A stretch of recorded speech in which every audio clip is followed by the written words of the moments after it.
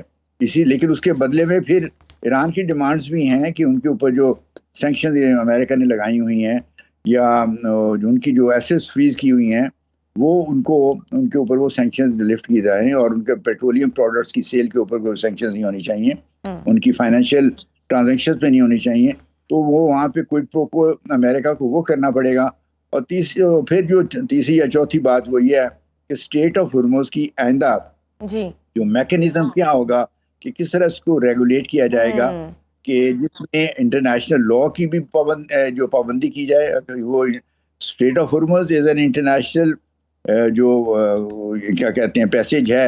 نیول passage ہے، یہ میری ٹائم پیسیج ہے، تو اس کو انٹرنیشنل لا میں اس کے اوپر پابندیاں نہیں لگائی جا سکتی، لیکن بہرحال اس کو آپ کو یہ کر سکتے ہیں کہ بھئی جو کوسٹل اسٹیٹس ہیں جیسے ایران اور عمان ہیں وہ وہاں سے جہازوں کی سیکیورٹی کو مینٹین کریں، انشور کریں کہ کوئی جہاز کی کسی قسم کا مسئلہ نہ ہو اور ایک میکینزم ہو جو ریگولیشن ہو، جو کنٹرول نہ ہو۔ تو یہ لیکن اب چونکہ اس میں حساس ایک نوعیت کا یہ مسئلہ ہے، تو میرے خیال میں سب سے بڑا اب جو مسئلہ اس وقت بن گیا وہی ہے کہ اسٹریٹ آف ہرمز کو آئندہ کیسے مینیج کیا جائے گا، جس میں انٹرنیشنل لا کو بھی مد نظر رکھا جائے، جو ان پابندیوں کو جو بعض ایرانی حکام یا بعض کا جس کو منوانا چاہتے ہیں وہ پابندیاں بھی نہ ہوں، جو دوسرے لٹرل اسٹیٹس ہیں ان کے جو جائز مطالبات یا حقوق ہیں ان کا بھی خیال رکھا جائے، اور ایران اور عمان دونوں کی جو ساورینٹی ہے ان کو بھی مد نظر رکھا جائے۔ بالکل صحیح سر۔ اس سب میں رشیا اور چین ہم دیکھ رہے ہیں کہ اوبیسلی ساری صورتحال کو قریب سے دیکھ رہے ہیں، آپ کے خیال میں کیا چین اور رشیا اس ساری سچویشن میں اگر سچویشن مزید بگڑتی ہے، تنازع بڑھتا ہے، تو کیا یہ غیر جانبدار رہیں گے، خاموش رہیں گے، یا آپ کو لگتا ہے کہ اس دفعہ وہ ڈائریکٹلی انوالو ہو سکتے ہیں؟ میرے خیال میں چین کی خواہش بالکل یہ ہے کہ اس مسئلے کو مذاکرات کے ذریعے حل کیا جائے۔ آپ نے دیکھا ہوگا اسحاق ڈار صاحب ریسنٹلی کچھ میرے خیال میں 4-5 روز پہلے چین میں تھے ایک اور کانفرنس کے سلسلے میں، اور اس کے دوران ان کی وانگ ای جو چائنیز فارن منسٹر ان سے میٹنگ ہوئی، اور اس کے بعد انہوں نے ایک اسٹیٹمنٹ ایشو کی گئی جس میں جسے یہ نظر آ رہا تھا کہ دونوں گورنمنٹس نے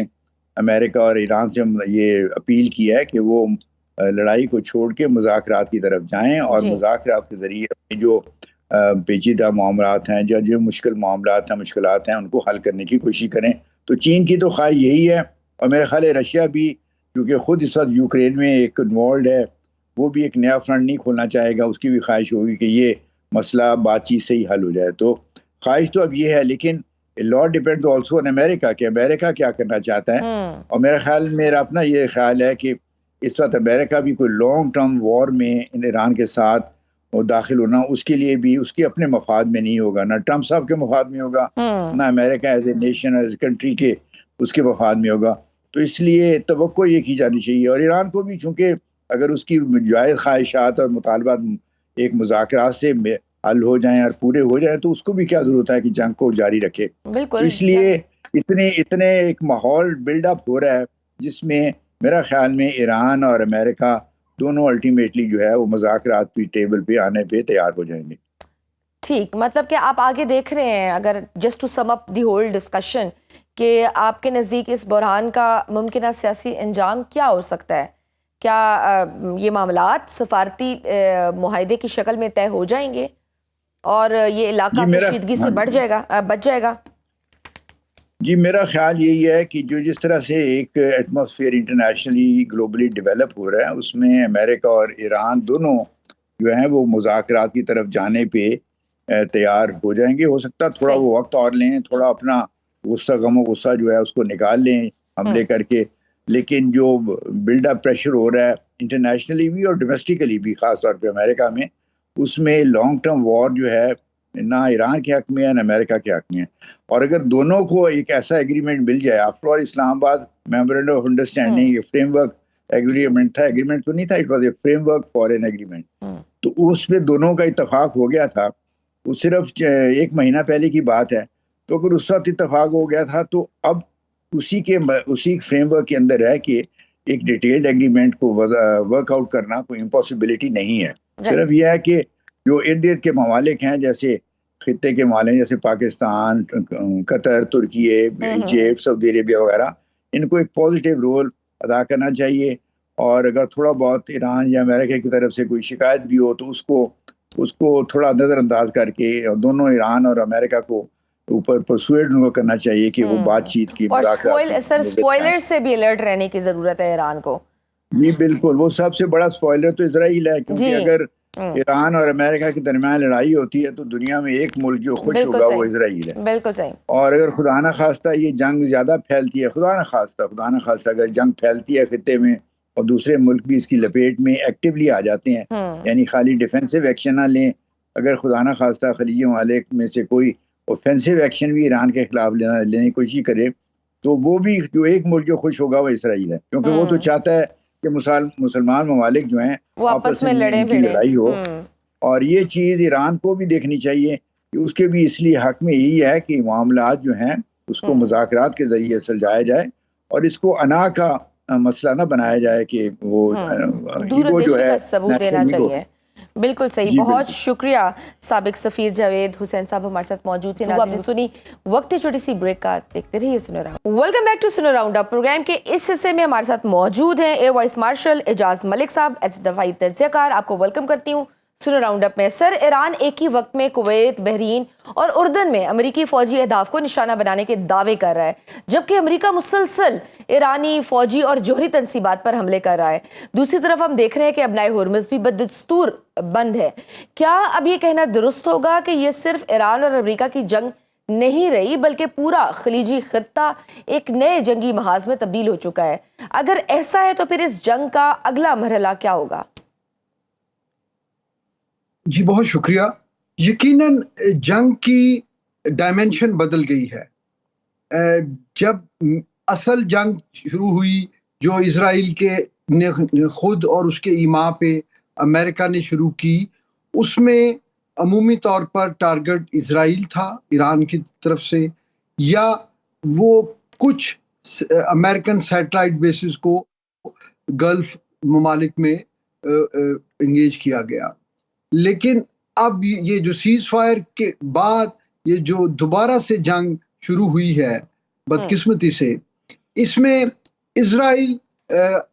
ہمیں کہیں نظر نہیں آتا، نہ وہ ڈپلومیٹک سائٹ پہ نظر آتا ہے، نہ وہ جو ہے کسی جو ہے کائنیٹک ایپلیکیشن کے اعتبار سے،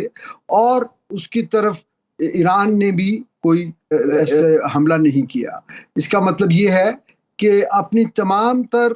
شدت پسندی کے باوجود اور تمام تر اگریسو اسٹریٹجی، اوفینسو اسٹریٹجی کے باوجود ایران بڑا کوشش بھی ہے کہ وہ فی الحال اسرائیل کو انگیج نہیں کرنا چاہتا، اور وہ امریکہ کو وہاں ہٹ کرنا چاہ رہا ہے جہاں وہ کر سکتا ہے. دوسری آپشن امریکن جو فلیٹ ہے ریجن میں وہ ہو سکتا ہے، اور وہ یقیناً اگر ڈویبل ہو بھی تو وہ تو جنگ کو دوبارہ ایک فل فلیج وار کو شروع کرنے کا وہ جو ہے نا ایک سائن ہوگا. تو پھر باقی چوائس کیا رہ جاتی ہے کہ امریکن آن سلاٹ کے خلاف